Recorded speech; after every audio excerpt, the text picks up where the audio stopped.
বিশ্বকবি রবীন্দ্রনাথ ঠাকুরের জন্মদিবস উপলক্ষে আমার নিজের লেখা একটি কবিতা আজ আমি পাঠ করতে চলেছি। কবিতার নাম রবীন্দ্রনাথ ঠাকুর। হঠাৎ যদি কেউ করে দিত আমায় আজকে রাতের জাদুকর, আমি আবার জন্ম দিতাম রবীন্দ্রনাথের।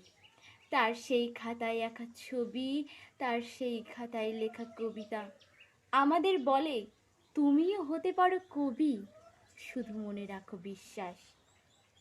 আমার কথা শোনো 25শে বৈশাখ, তুমি আর একবার জন্ম দাও রবীন্দ্রনাথের। তার সেই সুমধুর গানে দিগন্তে আজ ফুলের আগুন লেগেছে। তার সেই অমৃত কথায় খোকা আজ বীর পুরুষ হয়েছে। চলে গেছেন পৃথিবী ছেড়ে, কিন্তু রয়ে গেছেন আমাদের ভিতর ও বাহিরে। তার সুমধুর কবিতা, অমৃত গান এখন মানুষের মুখে মুখে ঘোরে। তিনি দিয়ে গেছেন আমাদের নানান বই, সঞ্চয়িতা, গীতাঞ্জলি।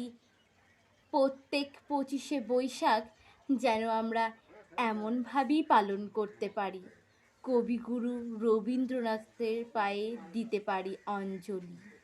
নমস্কার।